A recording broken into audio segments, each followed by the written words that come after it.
Hello, everyone. Welcome to Hong Kong Arts Administrators Association Late Night Art Talk series. I'm Paul Tam, the moderator tonight, and it's a great pleasure of mine to welcome two good friends of mine.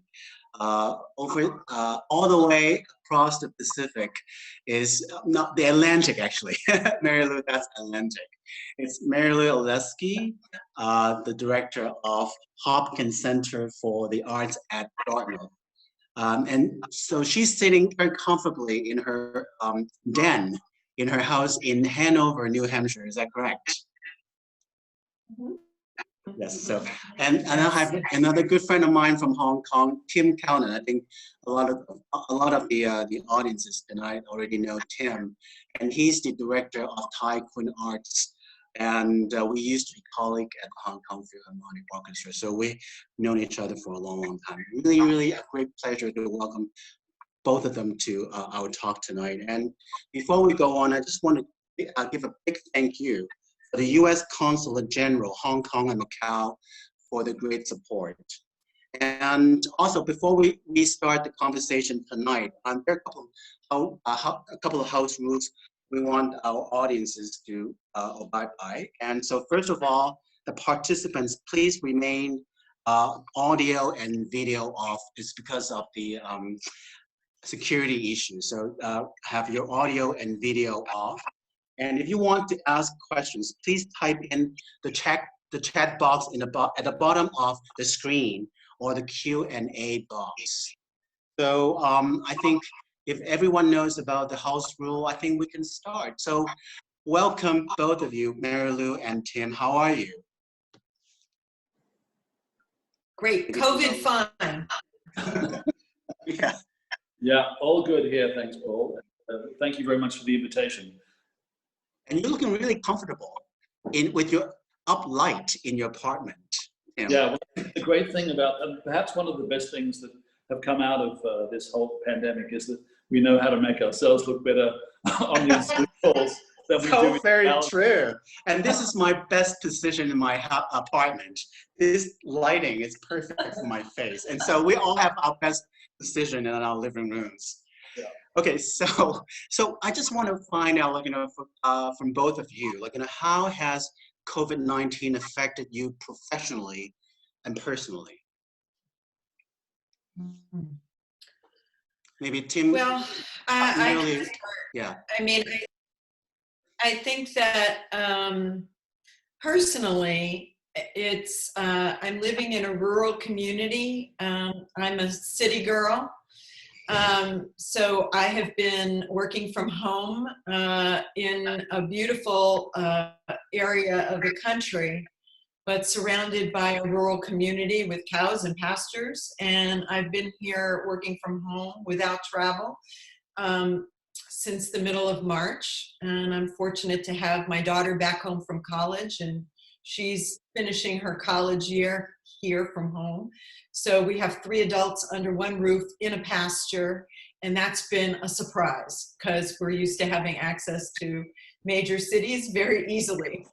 But that's not part of our portfolio right now. On a professional level, I have to say, nothing trains you for COVID, nothing trains you for a pandemic, and nothing prepares you for the emotional weight of helping a community through decision-making and just daily survival, whether that's your staff or the artists that you work with, or your upper-level faculty here at the college. Everyone is impacted by the realization of what this impact globally and how long it'll be with us. So trying to be strong, to be able to help people through and see a light at the end of the tunnel has been the hardest part. Yeah, and I've been on all these international discussions, chat groups about the crisis management. There seems to be different stages of accepting or overcoming crisis like this. And crisis management is always a shock, and the crisis management is always the first step. And it seems I think we're still on that stage, and we have not been able to get out of that. And a lot of times I think people are already thinking about the recovery strategy and whatnot. I think we always plan ahead in our business. So, okay, off to looking at Tim. How are you? Well, at Kwun? Yeah, well, just to sort of pick up on Mary Lou's comments, I mean, it is something that, I think really no amount of crisis planning could really have prepared us for something of this scale. And I find that it's such a dynamic situation. The whole situation changes really every day. And so, in industry like ours, which really thrives on long-term planning, strategic planning, and those of us from a performing arts background who really are used to putting things firmly in the diary 2-3 years in advance, we've had to come up with a completely new way of thinking and to be able to try and react very dynamically. I think for us, those of us who are overseeing a sort of major venue, a few big things really became evident very early on. First of all, was the enormous responsibility that you have as the leader of the organization.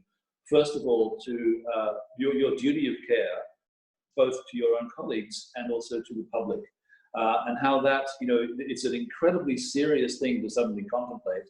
The idea that a decision you may take where you think, oh, come on, I'm sure it's okay. I'm sure we can continue to present events and performances.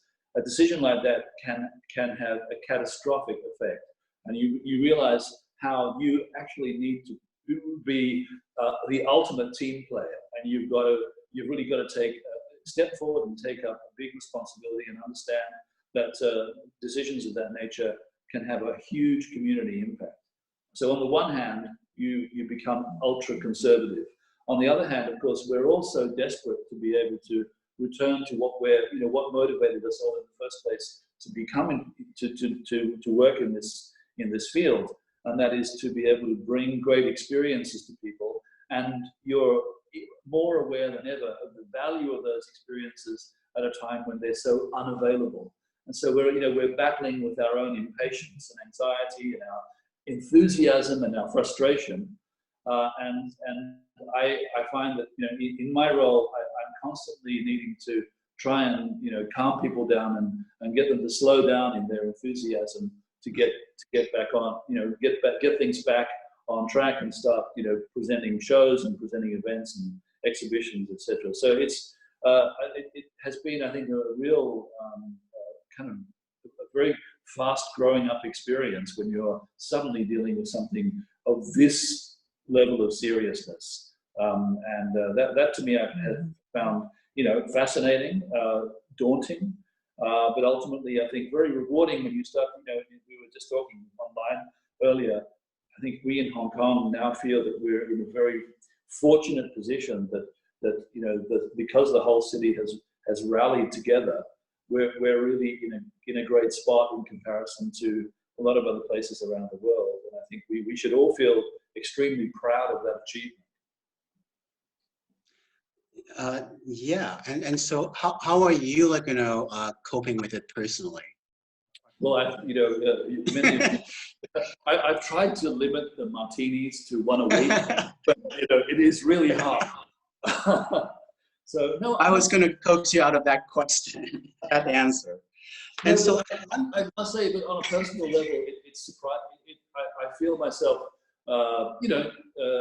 generally, just personally, we had a lengthy period where we'd asked everybody to work from home. But I realized after my first day of working from home that that is really hard for me. So I've actually been going into the office every day. We actually created a little kind of corner of the office where contaminated Tim might sit and not infect anybody. But I found that really difficult to kind of stay motivated when I'm just rattling around in my apartment. And also I find myself becoming quite emotional at unexpected times. Like, I'll just share with you something. We unveiled a program the other day, and I'm probably going to well up when I talk about it, because we decided that when things do get to a point where we can start to welcome the public back, we want to make an absolute priority of the people who've been working on the front line in the healthcare system. And we've been actually putting together this idea of creating experiences for them and their families. So they will be the first people that we, when the coast is clear, we come and bring them in for a great half-day experience that gives them a taste of, you know, the performing arts, the visual arts, of heritage, of some kind of workshop to participate in. And that's going to be our priority over the summer. But I found myself at a staff meeting last week, you know, telling everybody that this is what we're going to do as soon as we can. And I could hear my voice starting to crack, because I think, you know, we all feel so sincerely grateful to the people who have been there day after day after day. You know, while we've been sure we can work from home, we can do split team or whatever, they can't. They're there and they're looking after us. That's, I think, really amazing. I really like, and I think that's a wonderful thing to do, to celebrate and to, like, you know, give thanks to our medical workers, because in the States, first responders and medical workers. And so I think they're the heroes of this crisis. And I think a lot of, you know, accolades and a lot of good coming out of that profession. And so, and on my front, my own front, and I thought, you know, I asked you about professional and personal experience through the COVID-19 crisis. And for me, I thought, like, you know, there's always a silver lining to any crisis, any bad thing.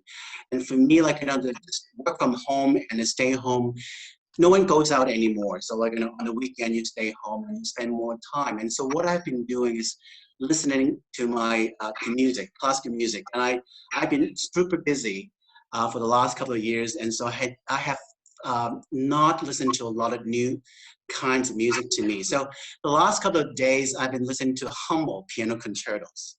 The A minor and B minor. The H. Yeah, and so I thought, like, in beautiful music, and had I not actually had the time, I would never have rediscovered, you know, Hummel's music. So I think that's one good thing. And another thing is, like, you know, I'm picking up French again. So I'm taking my lessons every Saturday. And so it's a good thing is that the more time we have, the more we can actually explore, like, you know, all those untapped interests and potential ourselves.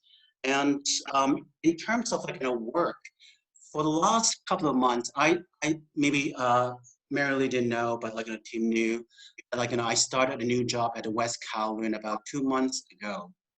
And so a lot of time has been spent on budgeting.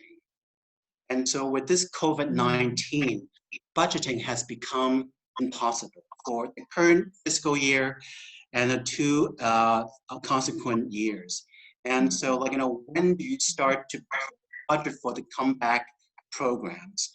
And so we have found it the most difficult thing is to pinpoint a time that, like, you know, we say, yeah, kickstart, like, everything. And so the budget starts there. So for Marilee and Tim, like, you know, how often do you have to go back and how do you actually revise and rewrite your contingency plan and your budget for the current year and the 2 subsequent years?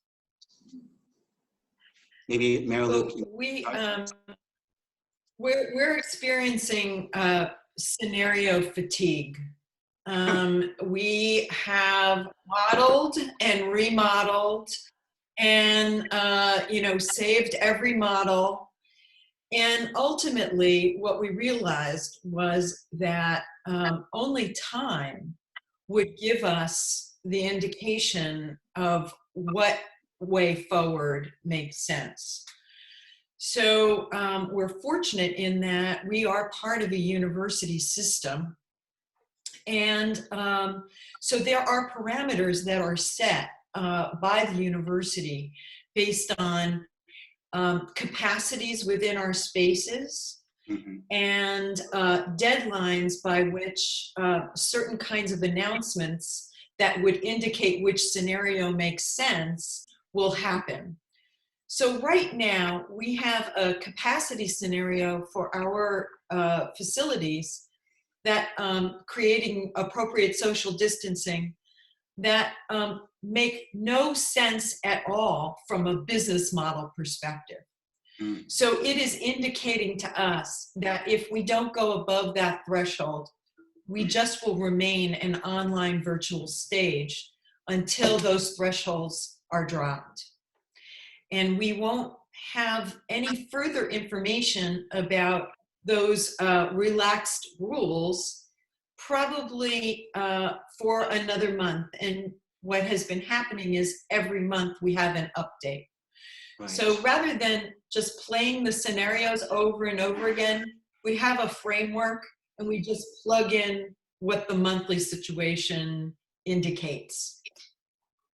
Yeah, what about, so when you talk about seating capacity, are you talking about 50%? In Hong Kong, we've broached the topic of like, alternate roles and seats and that sort of thing, which makes like, it less than 50% in some instances. Right now, our largest hall is 900 seats, and it has been coded for 74 occupants at this point. That includes front of house, backstage, and the auditorium. I mean, it's not doable.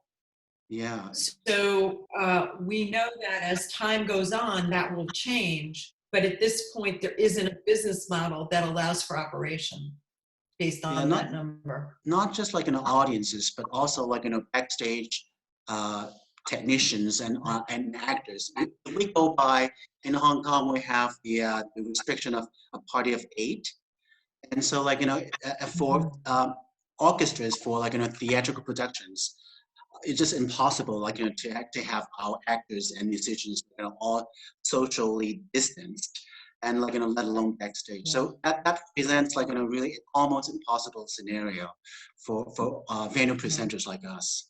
So what about you, Tim? Like have you guys thought about like all these restrictions and seating capacities scenarios? Yeah, I mean we've had a very interesting experience. First of all, coming back to your first question about budgeting. It seems that, the last, I would say, that since January, we have been in non-stop budgeting mode. So really, basically echoing what Mary Lou was saying about scenario fatigue. But I found myself in this situation where I've been back to the board 3 times this year, and every time I go back to them, I have to say that what we presented in the last meeting as the worst case scenario is now the best case scenario, and that's what I mean by this sort of incredibly dynamic environment where you can't really predict that far in advance, and there's maybe 2 months between board meetings, and so a lot happens in that time. We have the added complexity of the fact that Kwun as a business model relies extremely heavily on the revenues that come from 34 commercial tenants. So it's 12 restaurants and bars and 22 shops, and boy, those guys really are struggling. And we get to see their monthly sales figures, so we know exactly what an incredibly difficult time they're having.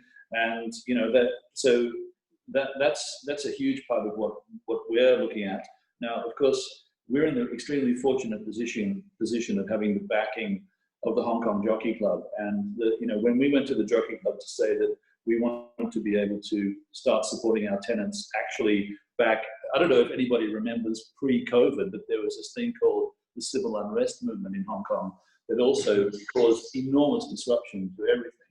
And already at that stage, we were seeing a 40 or 50% drop in visitor numbers because of that, and that was reflected in the revenues of our 34 commercial tenants. And so we were able to start supporting them through rental discounts from September, and we've intensified those discounts in the last couple of months so that we're doing everything possible. Now that's because we're in this very fortunate position of having an incredibly enlightened organization backing us to do this. Not everybody is in that position, but at the same time, we also we wanted to make sure that our organization was tightening its belt as much as possible, without having to go back to Jockey Club charities to request additional funding, because we're conscious that organization is such a huge player in the social welfare scene, in the healthcare scene in Hong Kong, that the call on charities funds is greater than ever. So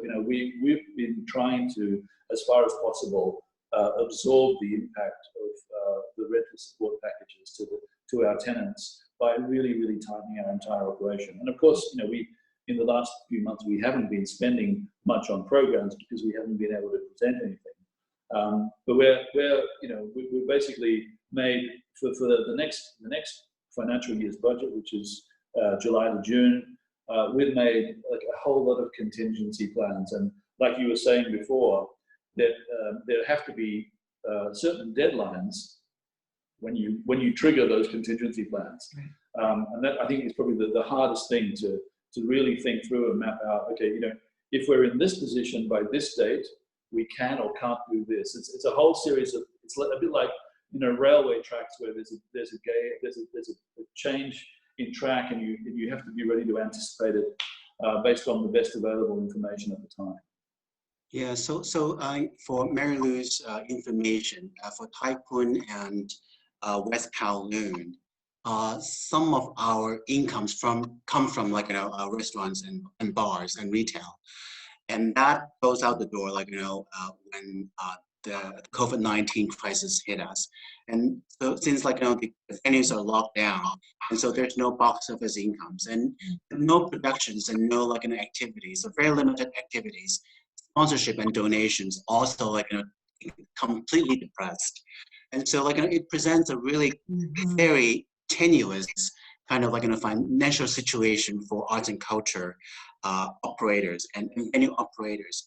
And the same thing with, like, you know, West Kowloon. So for your center, it's part of a university context. So, look, how are your finances? How are they the finances structured? How are you affected by the declining incomes? Yes. So we are reliant heavily on ticket sales and memberships from our donors and our patrons.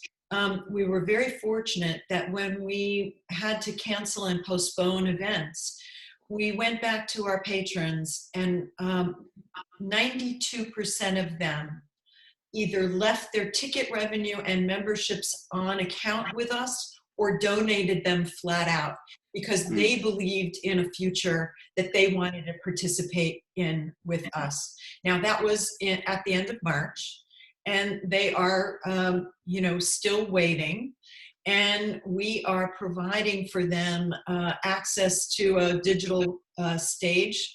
We call it Hop at Home, and we've been programming Work Weekly, doing virtual cocktail parties with them and engaging them in a really robust fashion that allows them to feel truly connected to the identity of the center. We also have all of our, and especially our graduates for our this year's graduates, our 2020 graduates, who've been working to finish their college remotely, strewn all around the world. So we've been working with our faculty and some of our academic budgets to have visiting artists come into classrooms virtually and help teach. So that has been a way in which we've been able to support artists, and the college has been able to support us. And then, but we recognize that there's a finite opportunity there. This will, as time goes on, it gets less and less compelling, and people are tired of the Zoom box. You know, it's a challenge. Then the other piece is that, of course, the college does support us, and that sort of is the area that we, where we don't have to rely on rentals and bar income and things like that, because we are part of the academic life. However, if there are no campuses that are alive, it's very hard to keep everyone working. So the college is having to make some decisions about furloughs and layoffs and things like that. So there's no doubt that there will be budget implications for us as well. And the last piece is that we are endowed. We have an endowment, a sizable endowment that has been invested in the markets. And in fact, you can imagine what the implications are there, as the stock market has basically you know, imploded and then now is creeping back. So our revenues will be affected over the next 5 years because we apply our endowment revenues in a weighted average scenario. So someone said earlier that this will be with us for a long time. In the case of a university, which has been in existence for 250 years, it will be with us for a very long time. So, Mary Lou, you used to be the chairman of ISPA, so like, you know, you're extremely well connected with other performing arts centers in the state and globally. So what is the sentiment from the rest of your region, or like, you know, from your peers, from states? What are the sentiments and what are their mindsets right now? Well, I think many of the centers are relying on the goodwill of their communities, and many with a kind of almost unbridled communication of optimism have actually announced full seasons for 2021 and put them on sale in the hopes that their ticket buyers and their members would feel encouraged that they will be back at some point in time. Now, they've done this with kind of caution, you know, making sure that everyone understands that, you know, they're doing this out of the planning that they have done historically with the hope that this is what they can deliver. But I think everyone in their hearts recognizes that this is probably not going to be deliverable. Mm-hmm. So there's one segment of our art centers who are very optimistic and trying to create a sense of encouragement. And then there's another segment that's saying, let's focus on the health of the artistic community. Let's try to invest as much as we can in local and small events, and let's bring our communities with us on this decision-making journey and be as transparent as possible and allow them to participate in the fluidity of decisions. And that's more on the end that we're on. We will not be doing a big classy brochure this year. We've announced to our community that we will keep visiting with them on a monthly basis and give them updates and help them understand what we're dealing with as well. But there's not a consistency here other than one area, which is everyone is concerned about staying globally connected. Before the pandemic, we were all dealing with visa issues, nationalistic tendencies, ways in which our world was self-isolating even before the pandemic. We all feel strongly that our international connections make us all stronger. If anything, COVID has taught us that we're all interdependent. The question is, how do we stay that way going forward when we can't even truly consistently offer programming in our own communities? Yeah, it's almost an impossible situation right now. And we talked a little bit earlier about, and Mary Lou, you just touched upon that, the new normal. I think that's a buzzword that's kind of get thrown around all the time these days. How do we predict the new normal and what that's going to be like? And so, as you said earlier, like, you know, some of your peer PACs, they're bold enough to put on their programs in a subscription, like, you know, this year. And so what is your prediction of the new normal, and how do you see arts and culture situated in that new normal in the States? Yeah, I think, first of all, New York will define in many ways, and what the decisions that are made in New York will define in many ways what the touring possibilities are, especially for any international ensembles in the United States, because without Carnegie Hall and Lincoln Center and some of the larger presenters, national presenters, many of the larger tours won't actually be able to come to the United States. That said, the infrastructure that keeps the performing arts alive in our country really doesn't only exist in our major cities. It's all of the performing arts centers across the country that host everything from the most avant-garde independent artists to Broadway touring. It is not possible for us to have a normal, quote unquote, normal touring season for 2021. I think everyone understands that and embraces it. I think that many arts organizations are going to be looking at opening as far into 2021 as March, because of the restrictions that would be necessary to manage our backstages, particularly our regional theaters who are producing a season of events are going to have a very hard time building sets, bringing people together, building costumes, those kinds of things. The presenting community, I think, will have to look to local activities and artists that are within our regions that are able to perform in small numbers. And for those of us who are fortunate enough to be in good climates, I think the outdoors holds some promise, especially into the fall. We're already seeing a number of pop-up drive-in concerts for summer festivals around New England.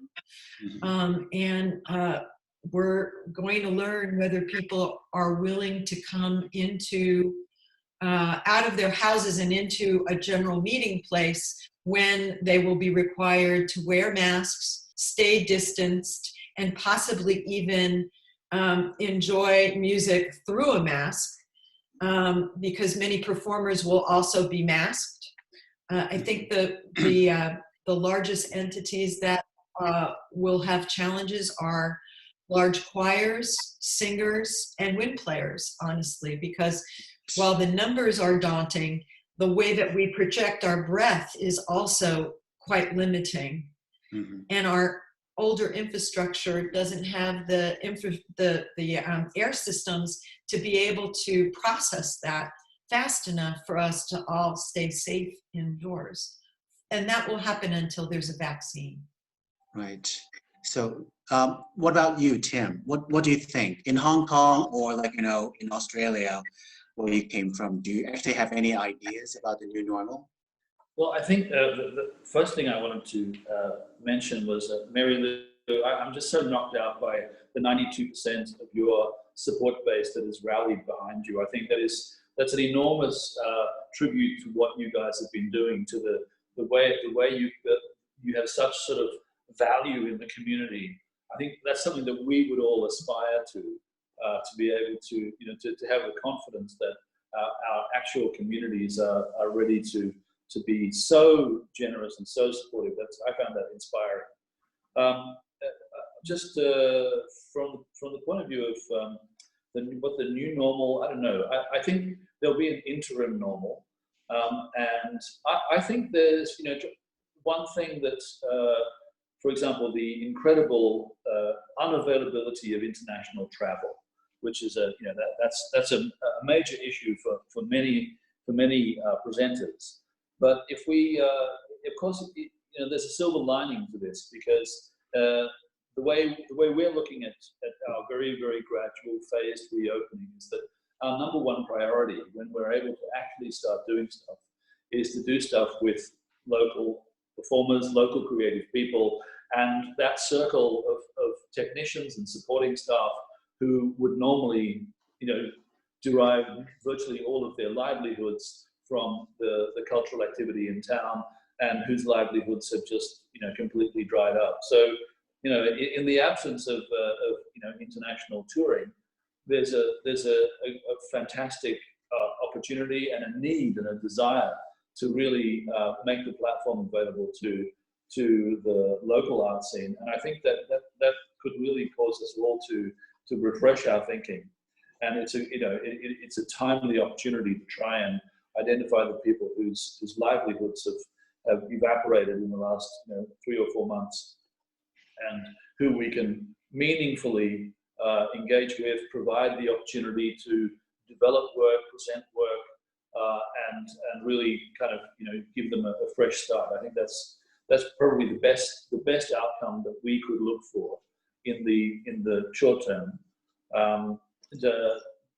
And then I realistically think that it's a full year before we'll get back to anything that resembles what we were so used to. I also, and maybe this is perhaps more on a personal level, but I do feel that we've all been guilty of a probably fairly significant amount of non-essential travel, and I think this will really focus our attention on what is really necessary, and I think because I expect that with every day you hear about another airline actually going completely out of business.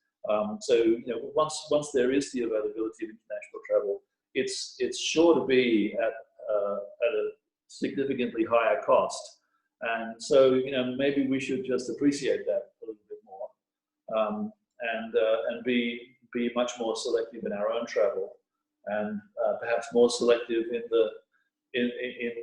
the touring artists that we invite. Yeah, and we talked about this before the interview started, and I was engaged in a radio interview this afternoon and was asked about the difference between SARS 2003 and COVID-19 2020. And I must say, this is two different animals. One is really short pain. I mean, 2003 SARS was short pain, but rather, relatively speaking, short-lived. So I think, because life got back to almost normal, rather quickly. So I don't think there was any big changes in terms of arts and culture presentation, the way people consume arts and cultures, and the way of life for people in general anyway. But I believe because COVID-19 is so unpredictable, and there's no way for us to predict when it's going to go away, and it may never go away, according to the medical experts. So I think this time around, I think there's going to be some fundamental change in terms of how people conduct their lives and also how they consume arts and cultures. And there might be some different ways to present arts and culture, cultural investors, how they actually invest in arts. That because of the COVID-19, the unpredictability, they try to be as risk averse as possible, at least until the vaccine comes online. And I was talking to someone earlier today about the strategy of pre-vaccine and post-vaccine. Post-vaccine, there might be more certainty, 99% that things will be normal again. You can present your arts and culture in a more normal way. But before the vaccine comes online, there's always the risk of our venues opened up, and then all of a sudden we have to close down again. And that would impact on the arts organization, the hires, and our own productions, how we actually look at the investment. What do you think, Tim and Mary Lou, do you think if you invest, does Kwun invest in your own productions per se, or you invite people to come and create arts for you? And Mary Lou? We do a mix. We certainly do invest in some new productions. Yeah. Other things we co-present, and other things are done more on a venue hire basis. I think that one thing that Mary Lou pointed out in our discussion earlier this evening was how much investment takes place by the creative team before any budget starts to flow. I think that there's a lot of if you think about the creation of a substantial theatre work, it's easily a 2 or 3 year process from the time it's an idea in the mind of the author through to when you actually see it on stage, and so all of that personal investment of time, creativity, connections that only gets recognized right at the end of the process it's on stage, tickets have been sold, and money is flowing. Mary Lou was really had a very interesting point about that imbalance is going to be something that has to be addressed, because who could afford to speculate with all of that kind of personal investment in the current environment. Okay, so thank you very much, Tim and Mary Lou. Mary Lou, what do you think? Just to say that, especially in the United States, where artists receive no direct subsidy at all from government or even from foundations, everything goes through an organization. So whether it's a small ensemble or it's a large theatrical production, artists are on the line to invest in their product exclusively. They are 100% at risk until there's a product available to be performed and they're paid for that. That's been our system. And it's inequitable and unsustainable, as we've learned. What the pandemic has done is it's shined a light on these weaknesses in our systems. And while the Hopkins Center has been able to be a producer and a commissioner in it even before COVID, we're going to be thinking a lot more about sequenced payments to artists rather than just waiting till a performance is ready. This will also help us adhere to our commitments and have us be more inclined to postpone events when things get disrupted rather than just cancel. And that will help even out. We talk about even out the curve of the growth of the virus. We're going to try to even out the curve of the growth of inequity along with it, both in terms of investing, as Tim said, in our local communities and work opportunities, but also for our artists to be able to create and share the risk. Yes, very true. And so, looking at the time, our time is running out, and I have some questions online, and I wanted to take this opportunity to invite audiences online. If you have questions, please leave them in the Q&A box. And so I have this question for, okay, so how will you all, as a venue presenter, to work with the artists and arts groups when your venue can be reopened? So how will you work with the artists and arts organizations when the venue is reopened? So maybe Tim, you can go first. Yeah. Okay. Sure. Well, I think one of the most important things is to really spend the time to understand what the artists need at this unique time, and so that's where I think we need to be having conversations with the practitioners to understand what they're going through, because of course it'd be nice to be able to offer a fully fledged opportunity to put something on our stages or in our galleries, but actually maybe what we need to be doing is to spend the time, the energy, and the resources supporting a whole period of creativity that is potentially stalled. I mean, in our case, we're rather blessed with something that is a rare commodity in Hong Kong, and that is venues. We have a number of venues, interesting spaces that work for rehearsal, performance, for workshops, and of course, no one's really booking those venues at the moment. So there's a lot of availability in those spaces, and that when we talk about what we might be able to do to the creative sector, for the creative sector, it's a combination of giving workshop space, giving the space to actually maybe develop work without necessarily having the pressure to get it on stage within the next foreseeable few weeks, but really to invest in that side of the creative process that doesn't necessarily have a performance outcome this year.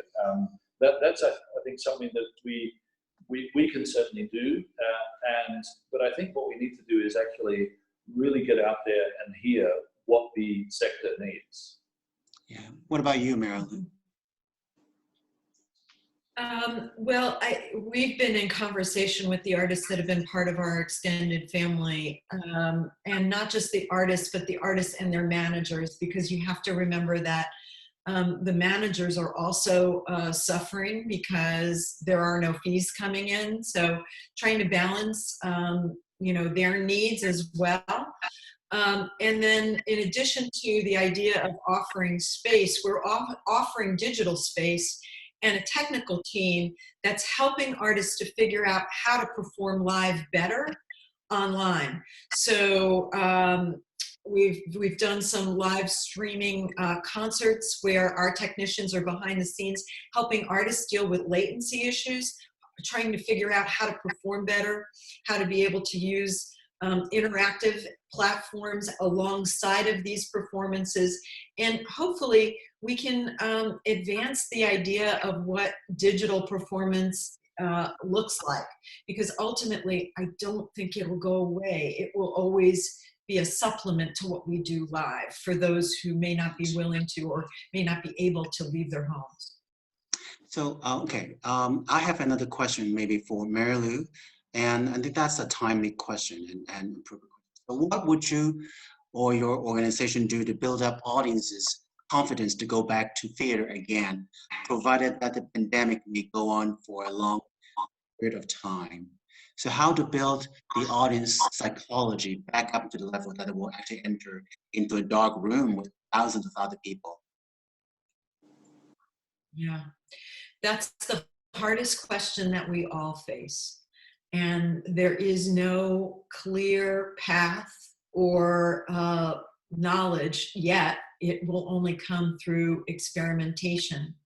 But fundamentally, what we've learned is that people need to feel part of a community. Mm-hmm. And to the extent that we can do programming and create a sense of welcome that allows people to feel like they're coming together, to me, that experience will be more compelling than any one performance or, cocktail at intermission. The need to be together. We are all social beings, and that will be our path forward. How we apply it is still, I think, up for grabs. Well said. And so what about Tim? How about Kwun? How do you build up the audience's confidence going back into your venues? I think it's a really difficult thing to predict because we're taking tiny baby steps and we're all prepared for the moment when we may have taken a couple of steps forward. We've got to take one back. It's difficult to say, but I think it's I remain quietly optimistic that we will reach that point when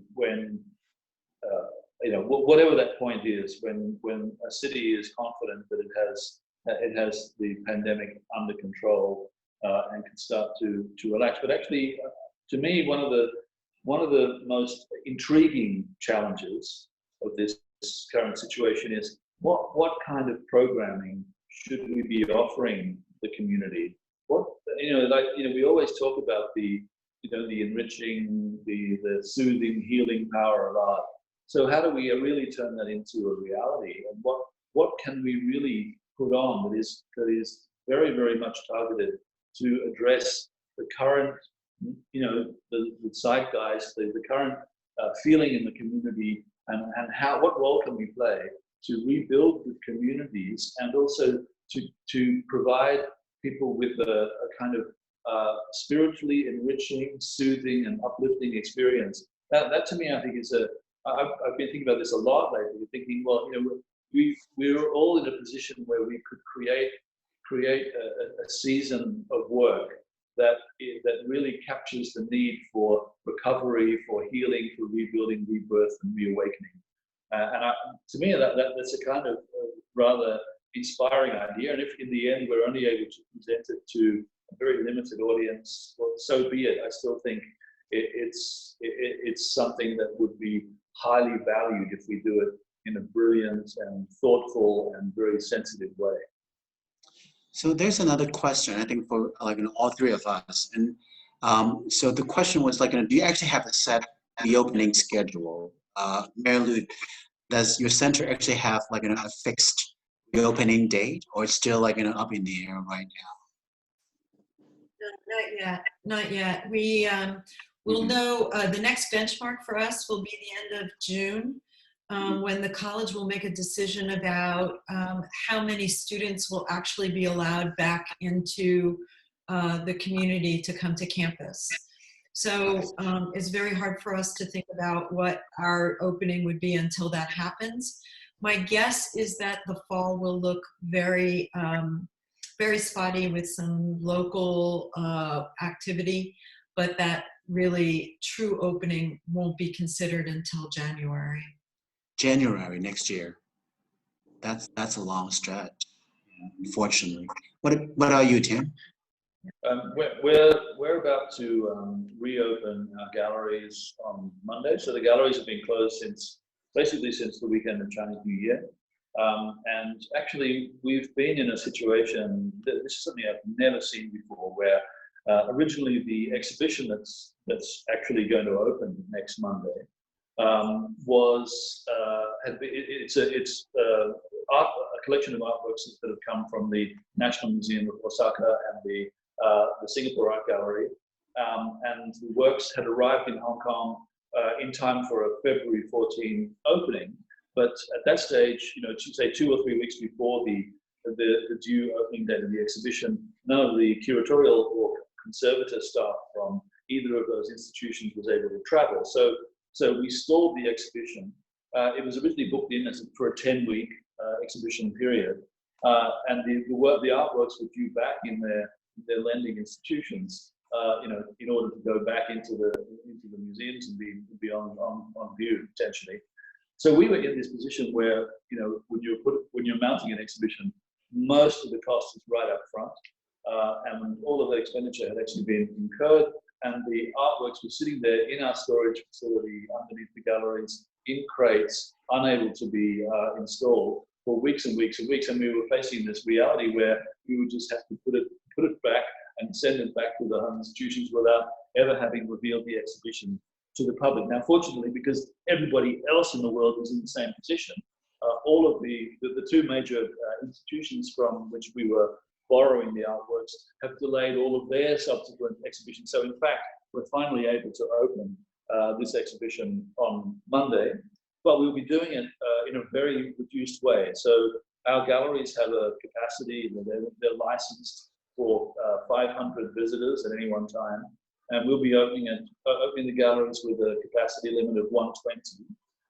We'll be conducting temperature checks on people as they enter.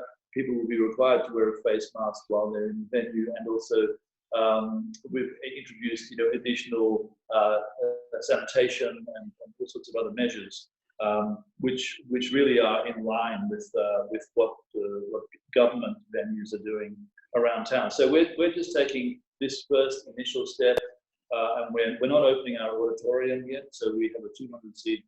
We have a 200-seat auditorium, a very beautiful, chic space which is used for a whole lot of things throughout the year. But we're not going to open that probably until, I don't know, maybe beginning of July. And when we do open it, we expect it will be with some limitation on the spacing between audience members, and we'll probably need to conduct similar kinds of screening of people as they come in. But at least we feel that with this very cautious and conservative approach to opening the galleries next week, we're taking a little bit of a step towards something normal.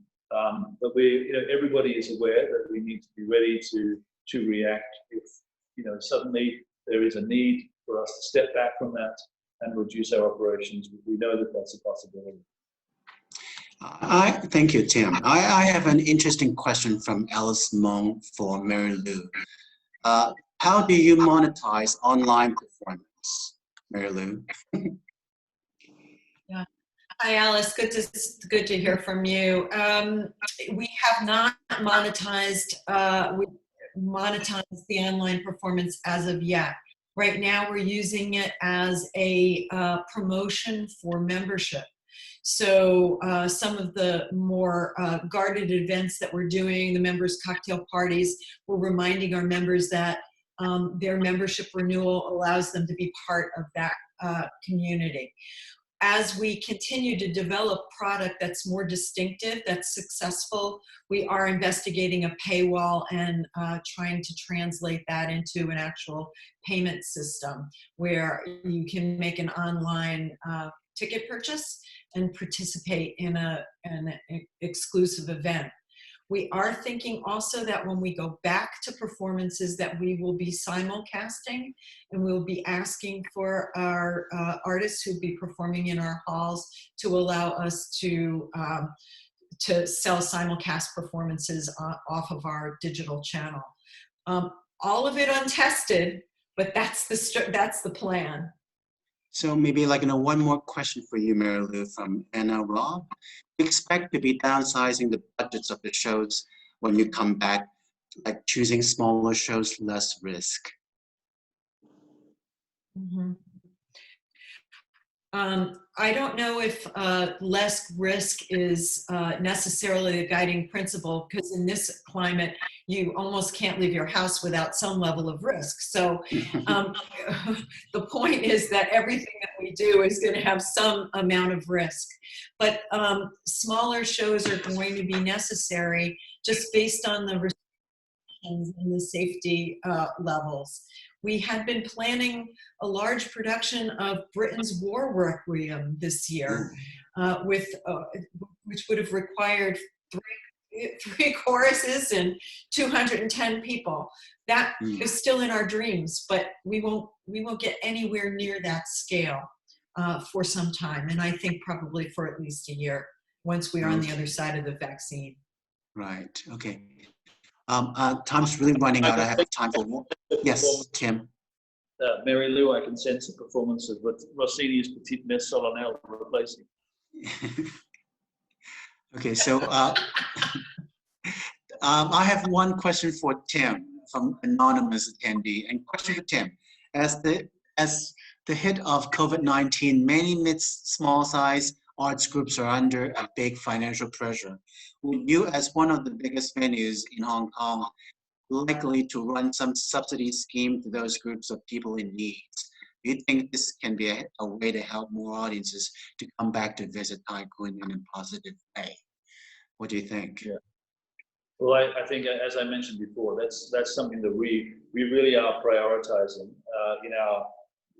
We're coming into a new budget year that starts in July, and what we're hoping to do is to really be able to focus on Hong Kong artists and that kind of circle of supporting staff who normally work with Hong Kong artists and normally derive a lot of their income from that work, and really prioritize them and to do it through two avenues. One is to be able to make our spaces available. So I suppose one of the only positive aspects of the current situation is that there aren't a lot of venue hires in our hiring diary. So we've got space availability that we can really make available to artists, and we know that that's such an important resource in Hong Kong. But also, I think, to prioritize our own spending, our own program spending in the next sort of 6-month period, to really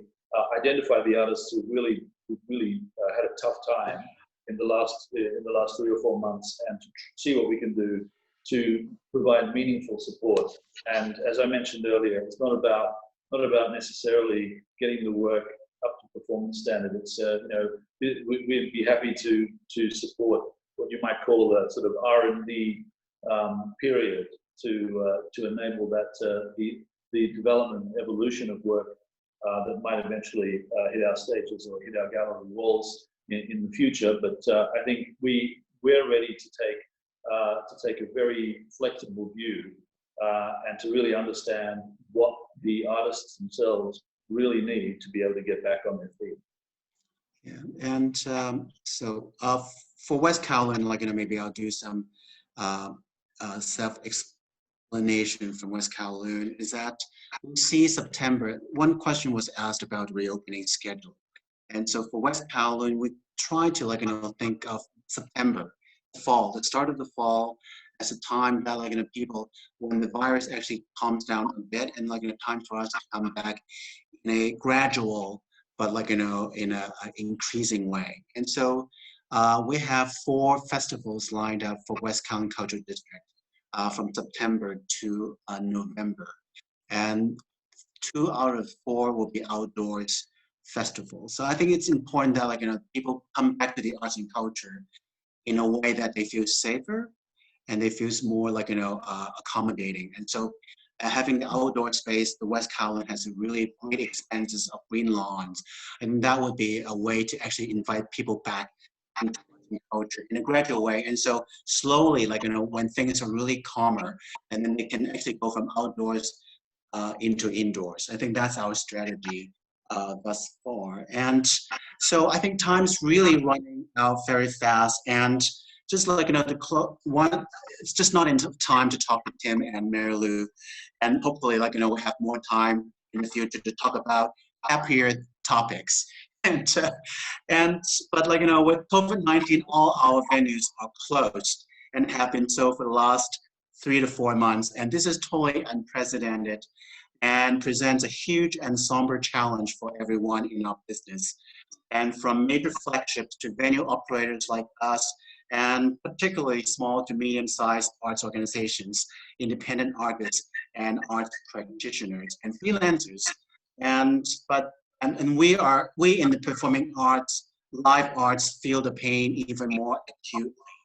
But I think at this point in time, unity, nurturing community spirit, and being creative and adaptive will be key to get us through this time around. And so I just want to take the last moment to thank Tim from Hong Kong and Mary Lou from the States, New Hampshire. And so thank you everyone online for joining us, and please take some time to fill the survey before you leave the talk. And we hope to see you again next Monday. That will be the final installment of the 4-part series. So thank you so very much, both of you. Thanks, Paul. Bye. Bye-bye. Bye, Mary Lou. Bye, Tim. Bye, everyone.